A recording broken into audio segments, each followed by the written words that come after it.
Pessoal, notícia bomba acabou de sair, pegou todo mundo de surpresa. A esquerda está prestes a desmoronar mais uma vez após a ligação de um de seus maiores líderes juntamente com atentados que abalaram todo mundo. E é isso mesmo, vai ter um julgamento que vai ser realizado para trazer à tona essa gravidade. E mais uma coisa é certa, né? A gente vê a esquerda se afundando cada vez mais. Uma outra figura importante que foi completamente desmascarada é a primeira-dama Janja. Mais uma vez, Janja vem se envolvendo em polêmica e foi revelado uma farra que ela está realizando com o nosso dinheiro novamente, gente. Os números impressionam, levando até apoiadores de Lula a criticarem ela na internet. Enquanto isso, o STF continua interferindo nos poderes do Congresso, tomando decisões não antes imagináveis que trazem a censura para o Brasil novamente. Pasmem, posse de arma é absorvida como crime se for usada para tráfico. Dá para acreditar numa coisa dessa? É o que a justiça brasileira está fazendo, gente. Então, se prepare aí que são muitas emoções no vídeo de hoje, eu vou trazer cada uma delas. Eu já começo aqui com a primeira notícia, que é a respeito da Folha de São Paulo, que divulgou que Bolsonaro é plano A e o Eduardo Bolsonaro disse que ele é plano B sobre a eleição 2026. É isso mesmo. Em Buenos Aires, o deputado admitiu seu nome como alternativa ao do pai, que está inelegível. Então a gente vê o cenário político atual, ele mostra um campo conservador fragmentado, mas ainda dominado pela figura de Bolsonaro, que mantém uma base fiel e engajada, apesar das polêmicas envolvendo seu governo e as investigações judiciais. O Eduardo Bolsonaro, por sua vez, ele busca se posicionar como o herdeiro legítimo desse legado, o que não deixa de ser uma estratégia interessante, já que preserva o bolsonarismo como força política, mesmo em caso de impedimentos jurídicos ou desgaste, né? Por outro lado, essa declaração que o deputado federal Eduardo Bolsonaro admitiu, né, seu nome como plano B da direita, levanta questões importantes. Será que Eduardo possuirá força política e a capacidade de liderar o campo conservador com a mesma eficácia do seu pai?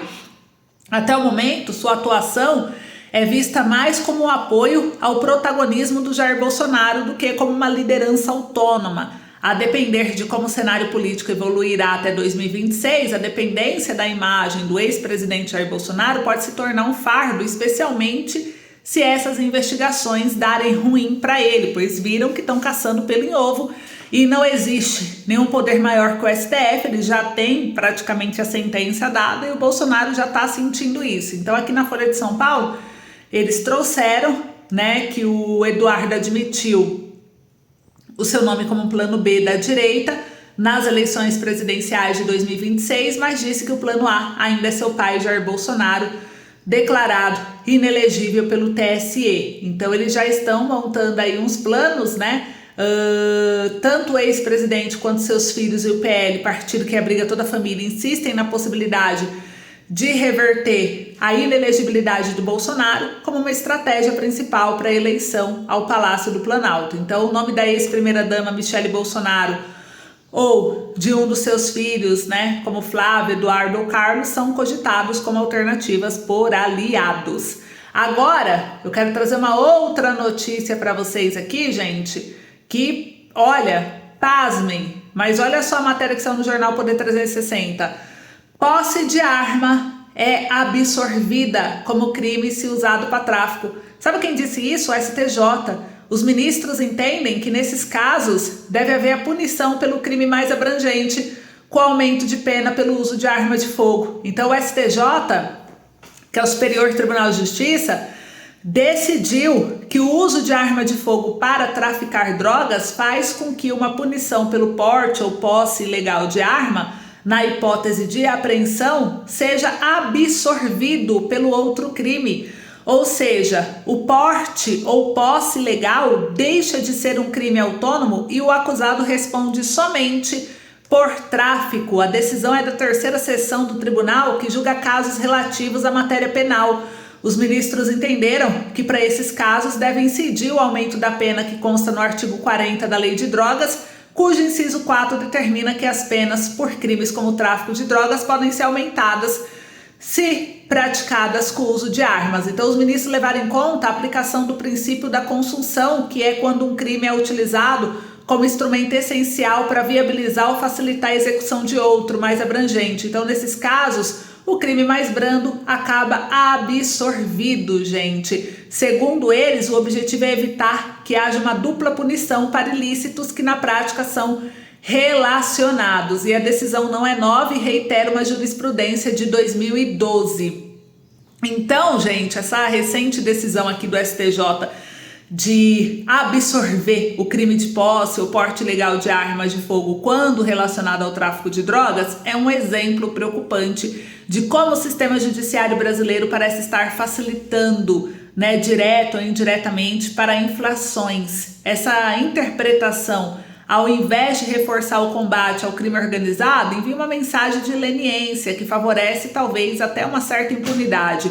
O argumento de que crimes conexos devem ser tratados como um só pode até ter respaldo técnico, a gente entendeu sobre o aumento aqui da pena, mas o efeito prático disso é devastador. Ao eliminar a autonomia pelo porte de arma, enfraquece a responsabilização dos traficantes de uma certa forma, que frequentemente utilizam armamento pesado para dominar territórios, amedrontar comunidades e confrontar as forças de segurança. Então essa postura, na minha opinião, é um reflexo de um sistema de justiça que muitas vezes parece mais preocupado em aliviar a carga do processo judicial do que em garantir a segurança de fato da sociedade. E, paralelamente, o governo Lula, ao invés de criticar ou se posicionar contra esses tipos de decisões, que claramente enfraquece o combate aí ao crime, mantém-se em silêncio ou pior, promove discursos que demonizam as forças policiais, reforçando uma narrativa de vitimização de políticas. Então eu quero saber a opinião de vocês. Num país onde a violência e o tráfico de drogas já são epidemias, decisões como essa soam como uma traição aos cidadãos de bem que vivem reféns da insegurança. Agora, gente, eu disse que esse vídeo estava polêmico, né? Mais uma notícia aqui, essa notícia saiu do Estadão. Eu achei interessante, que nem preciso eu trazer minha opinião sobre ela, porque eu concordo plenamente com o que o colunista trouxe. É uma opinião do Estadão que fala: o STF flerta com a censura prévia. Gente, olha só, constrangedor voto de Dias Toffoli indica que o Supremo vai invadir a competência do Congresso para regular as redes sociais, o que, de certo, levará a uma retração da liberdade de expressão. Então ele mostra que a pretensão do STF de esbulhar a competência do Congresso para legislar sobre a regulação das redes sociais é conhecida pela loquacidade de alguns ministros que parecem ter perdido o pudor de falar em público aquilo que não deveriam, ou quando muito deveriam falar apenas nos autos. E de modo que não surpreende o mau começo da leitura de votos acerca da constitucionalidade do artigo 19 do Marco Civil da Internet, ao que tudo indica, o STF caminha passos largos para, sem ter mandato para isso, criar regras tão draconianas para a manifestação do pensamento nas redes sociais que, na prática, reinstalará a censura prévia no Brasil. O referido dispositivo, convém recordar, determina claramente a condição para responsabilizar as empresas de tecnologia pelos conteúdos publicados por terceiros em suas plataformas, em particular nas redes sociais.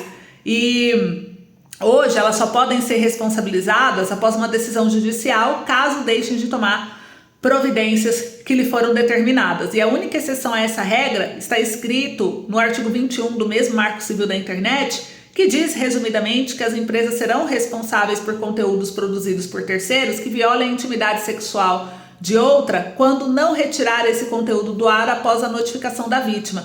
Então, gente, o primeiro e único a votar até o momento foi o ministro Dias Toffoli, relator do processo no STF, com um voto confuso e uma peroração constrangedora sobre o que ele entende ser o limite da liberdade de expressão. E os ministros, o que acontece, né? Qualquer um deles, eles teriam, qual é a função deles, né? Garantir se o artigo é constitucional ou não. Agora, legislar, criar, né? Lei, regras com o intuito de assegurar a liberdade de expressão e impedir a censura, né? Como diz aí o caput do artigo no acordo da Constituição, eles estão fazendo o quê? Eles estão mudando algo que cabe ao Congresso analisar. O STF parece ter tomado gosto pelo auto-atribuído papel de zelador do Estado Democrático de Direito além de se ver na posição de recivilizar o país, nada menos. Então, com base nisso, a corte, né, começa a fazer o que não é o papel dela, interferir no papel de outro poder, que é o poder do Congresso. Eu quero saber a opinião de vocês, eu concordo plenamente com a opinião aqui do Estadão. Qual é a opinião de vocês sobre isso? E agora, gente, vazamento. Janja é desmascarada. A revista Oeste trouxe aqui o janjômetro. Sabe o que já ouviu falar em janjômetro? Primeira-dama gasta R$4.000 por hora desde 2023, sabia disso? 63 milhões de reais foram retirados dos cofres públicos só para custeio das despesas da mulher do Lula. E o jornal expôs tudo graças a um deputado, que eu vou trazer aqui para vocês. O janjômetro é um site. Esse site, gente, ele foi criado por um parlamentar, e o parlamentar é o Guto Zacarias, né? Ele traz aqui o janjômetro, tem mais de 150 mil pessoas que se cadastraram no portal. O deputado Guto Zacarias é do União de São Paulo, ele criou esse site, ele é ele é integrante do movimento Brasil Livre, e o site chegou a enfrentar instabilidade em determinados momentos devido à alta demanda, né? E esse criador do janjômetro, que é esse deputado, ele disse que os ministros de Lula tentaram intimidá-lo. Por meio do seu perfil no X, o parlamentar relatou que ministros do governo do Luiz Inácio Lula da Silva tentaram intimidá-lo. E em uma entrevista ao jornal Gazeta do Povo, Zacarias contou que uma pessoa, dizendo-se representante do governo Lula, o procurou para solicitar a retirada do ar do site que informa as despesas de Janja. E ele disse: não vão me calar, nos últimos dias recebi ataques de todos os lados e até mesmo ministros do governo federal entrando em contato comigo para tentar me intimidar. Para o azar dessa corja, eu não vou parar e divulgo mais, né? Divulgou aqui os gastos da Janja. Então, gente, olha só, né? Eu penso aqui, enquanto milhares de brasileiros lutam para pagar contas básicas, essa notícia de que a primeira-dama gasta em 1 hora o que muitos brasileiros não ganham em um mês, é um reflexo de uma desconexão total com a realidade brasileira. O governo Lula, que se coloca como defensor dos pobres e oprimidos, deveria ser o primeiro a condenar gastos excessivos, ainda mais quando envolve figuras próximas a ele, não é mesmo? Então essa situação é um lembrete para todos nós de que líderes e seus aliados adotam frequentemente um discurso para conquistar votos, mas uma imagem de forma completamente diferente ao assumirem o poder. O silêncio ou a tentativa de justificar esses gastos apenas reforçam a percepção de que há algo muito errado. O que será que estão tentando entender? Por que querem que tirem o janjômetro do ar? Sendo que é a liberdade de expressão e o dinheiro é público, temos que mostrar para onde está indo, né? O povo merece resposta, não desculpas. A verdade incomoda, mas é essencial para que a democracia funcione. E agora, para a gente ver aí a esquerda só afundando, né, só gastando, olha o que a esquerda traz.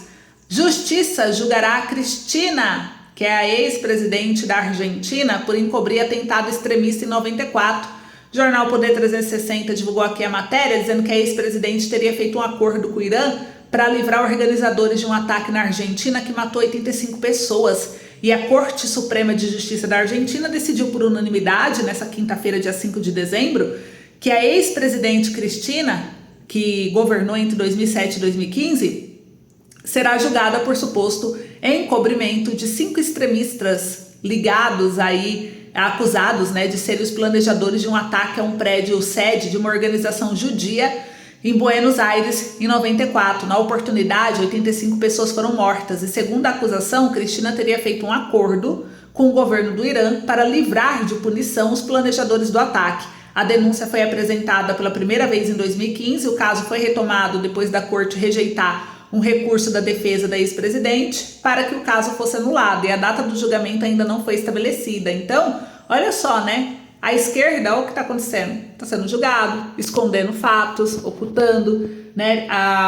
Encobrindo, então está sendo acusada disso. E, enquanto isso, como que está a ala conservadora? Crescendo, forte, se posicionando com base nas eleições municipais, foi um exemplo. E aqui, olha só, o Jornal Globo trouxe mais uma confirmação.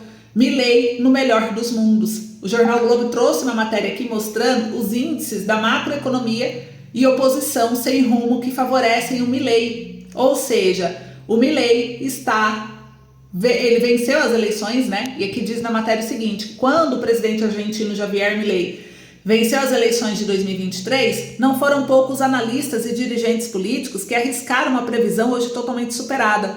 Eles diziam que o novo governo não duraria mais do que 6 meses. Milei não apenas durou mais do que 6 meses, como chega ao final do seu primeiro ano de mandato com motivos para celebrar.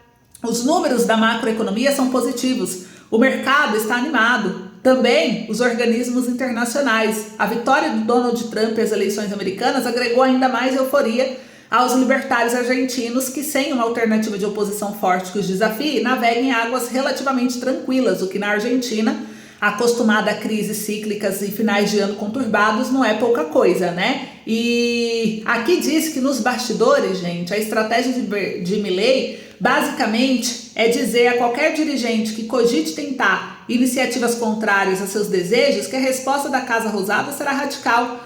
Radical significa que eles vão comentar as fontes, que vão expor o dirigente, o partido, ao país, porque o povo tem que saber quem é contra, pois quem não deixa ele governar vai ser exposto. Então, ciente de que a grande maioria da população se identifica com ele, né? Então, o Milei tem tudo a seu favor. Então, olha só, né? Levantando um país que estava estragado pela esquerda. Então, é muito claro quando a gente vê o posicionamento, o governo de esquerdas e direitas, não só no Brasil, mas de forma global, para a gente poder entender realmente o que funciona, o que não funciona, quais são os estragos, quais são os avanços, qual é o posicionamento, o que a ideologia deles traz para o país. Então, tá aí um exemplo. Então é isso, um beijo, obrigada, até logo.